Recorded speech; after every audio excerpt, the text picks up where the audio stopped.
Welcome, this is Kali Ma for Solic Zen, and I'm in the beautiful island of the gods, Bali, staying at the Anand Ashram, the haven for spiritual travellers.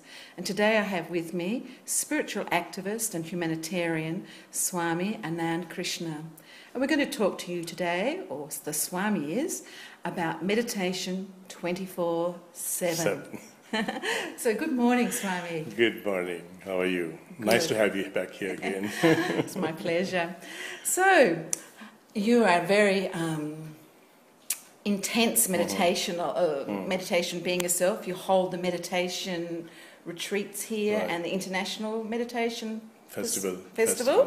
In Bali, and you teach some wonderful methods of meditation. Could you tell our listeners a little bit how to fit meditation into their normal everyday life, you know, for busy working people and mums and parents? And Right.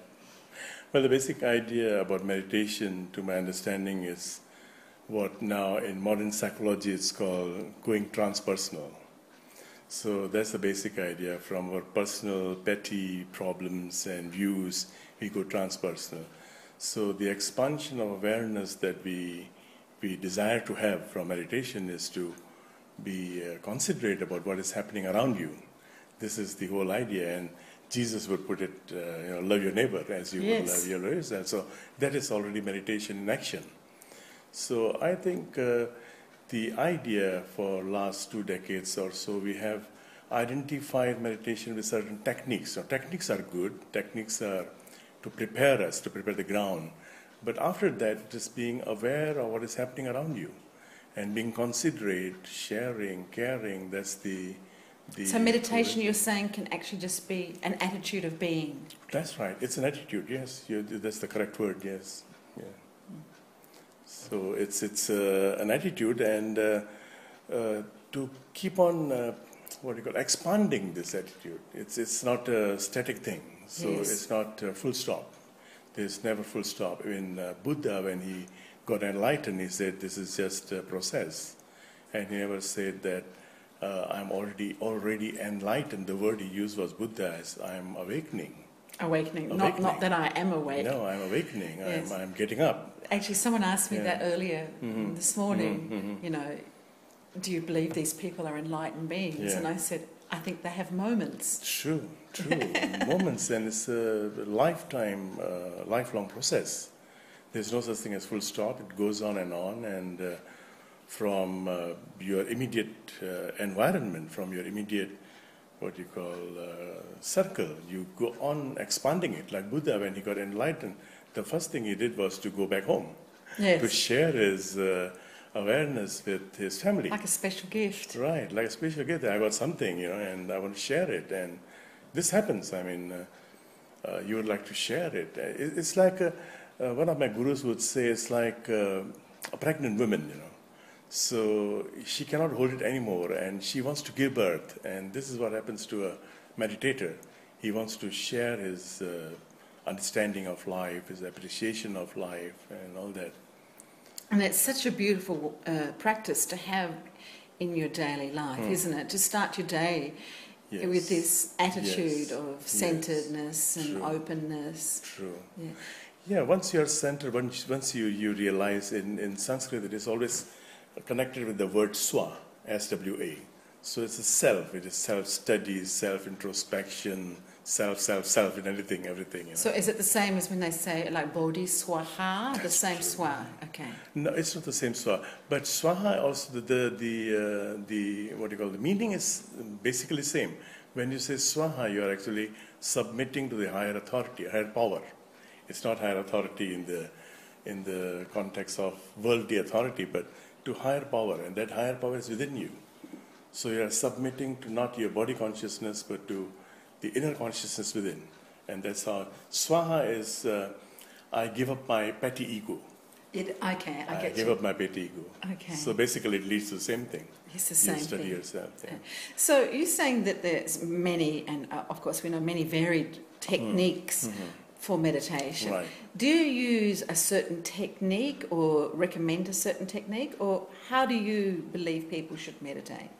Well, there are so many techniques, and if you go back in time, there are 112 techniques given by Shiva to his consort, his spiritual consort, Parvati, and this is recorded in a scripture called Vigyan Bhairav Tantra. So if you see any meditation technique anywhere in the world, it has some roots in those techniques. It'll go back to the original. Yeah. But then all those 112 techniques are not to be practiced by everyone. So you can pick any one of them, or two of them, three of them. But I have seen in my practice for the last 22 years now that certain techniques are more conducive, better for Westerners. Certain techniques are better for Easterners. Like the basic problem with the East now, that we have been very lazy, we have been very much pampered by our nature. You can grow anything, you don't have to work hard here. There's no such thing as survival. In the West, you have to face the challenge of seasons. Yes. And all those things don't exist here. It's all year-round tropics and you can grow anything. So those challenges... I just heard that we're having 41, 42, 43 degree heat at home, and there's raging bushfires. Right. You don't get to hear those things here, Even though Kalimantan is burning and all the wood is gone there, and still there's so much in this country, in regions like this. So we need techniques which can make people more dynamic. And in the West, you need technique where people can become more settled. Yes, that's for sure. So, it's almost a didactic opposite, isn't it? Yeah. Exactly. So that's why, in the West, you see now Zen is very much popular, and it has to be popular. But if you start teaching Zen in Indonesia the way we are teaching in the West, Vipassana and all that, it won't work. It would make them more lazy. Yes, yeah. So what form of dynamic meditations then do you prescribe? Yeah, well, basically it's certain pranayam, certain breathing techniques from yoga, which are like Kapalabhati or something like that, which is also used in rebirthing techniques, Yes. So all those techniques can make you more expressive, and this is what we need in the East, to make one more expressive.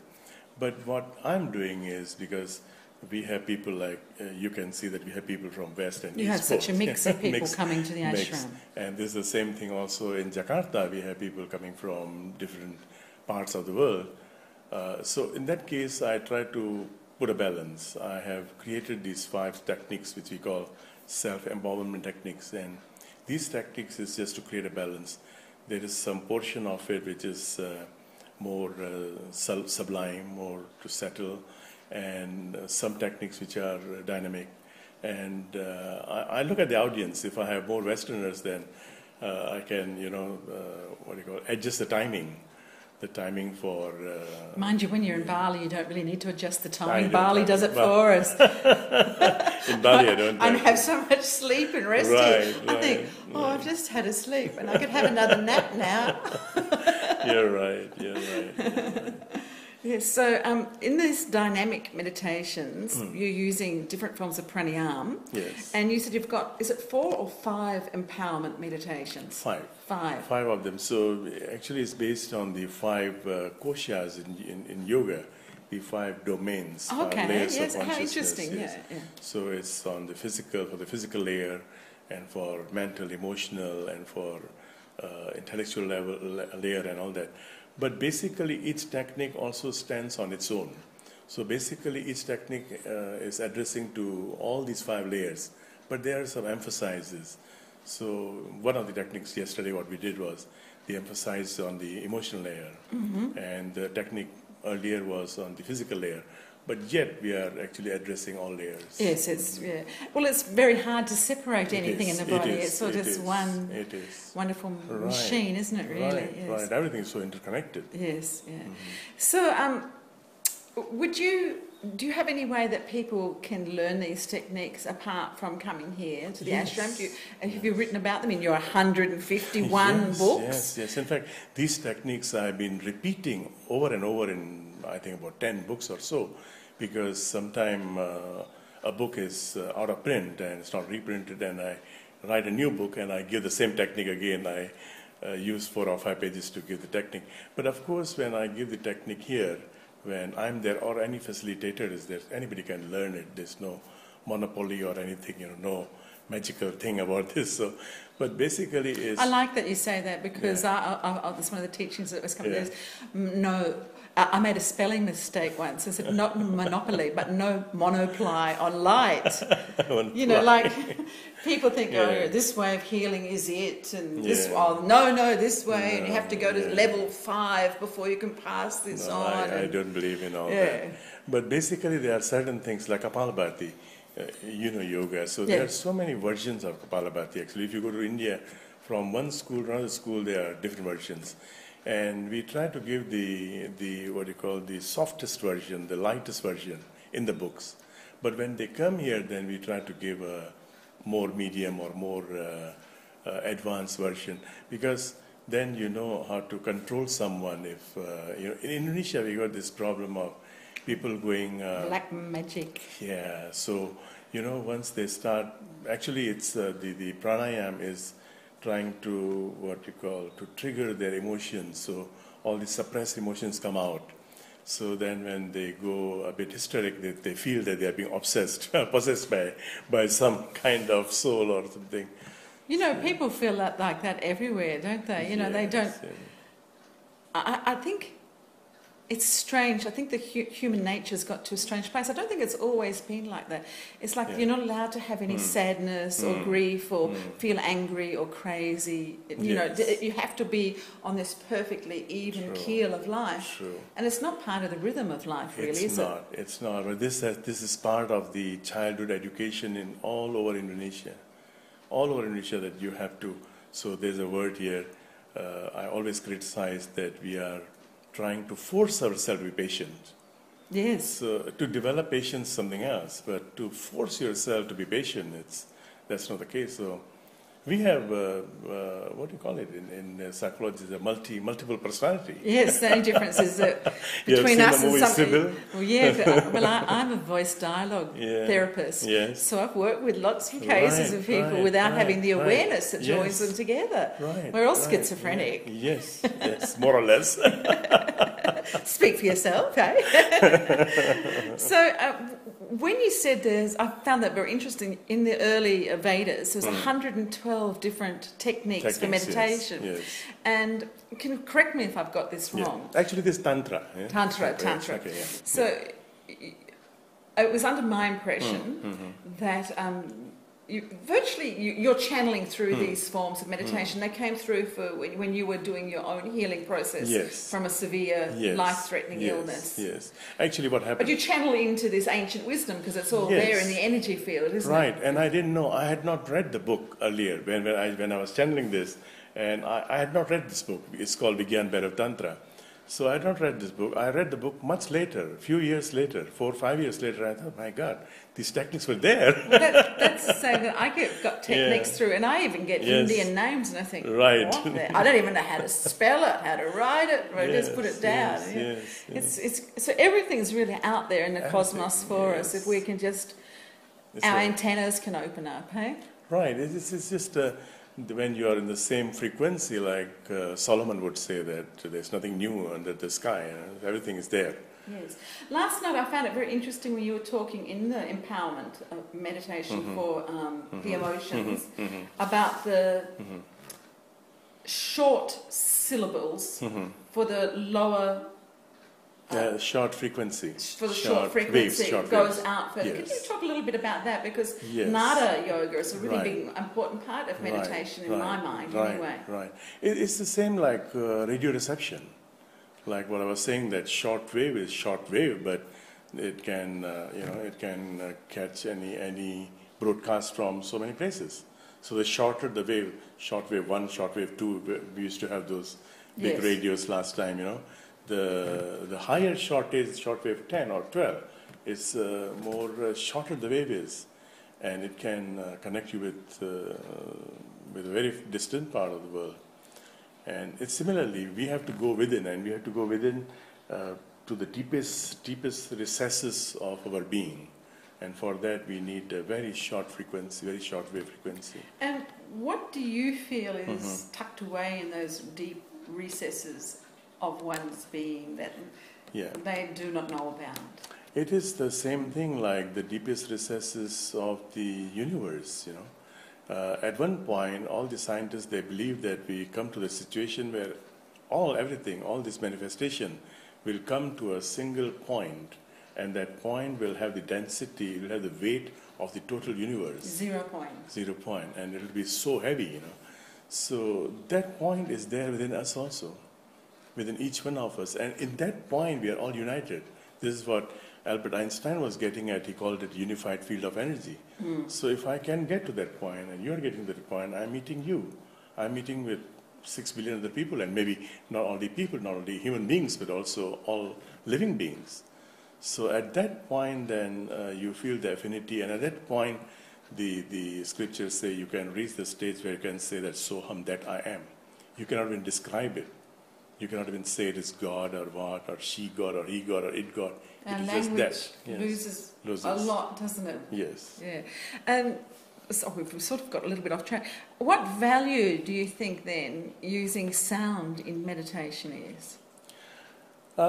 It's very important, very important. Music is very important. Music can also take you to that. So many schools, because I love having sound, and then other schools of meditation say, no, you must just only use the breath. Sound is just a distraction for the mind.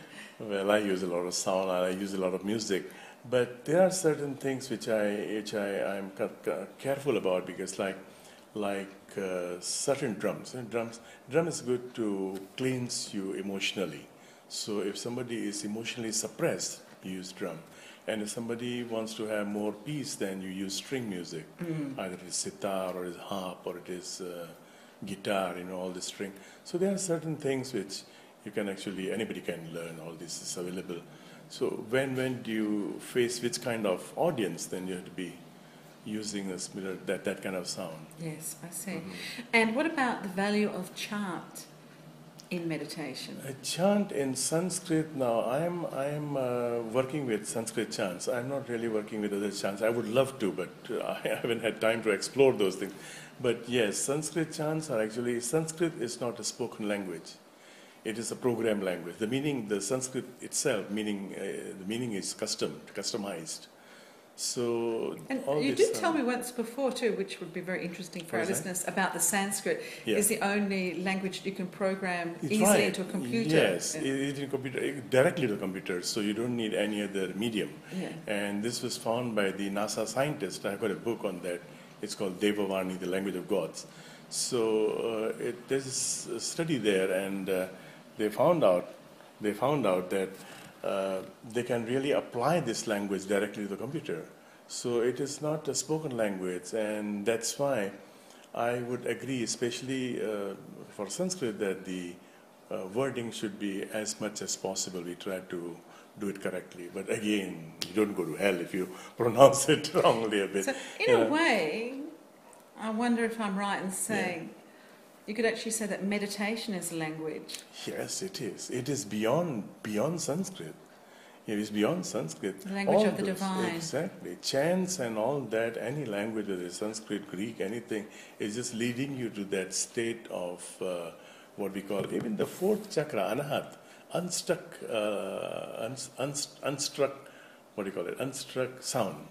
sound that happens by itself. Sound that you don't need any musical instrument to. So on the fourth chakra itself, you are already actually in tune with that sound. Beautiful. Yeah. Well, I think we might have to leave the first part of our meditation 24/7 right. here. So thank you very much. Thank you. Thank you.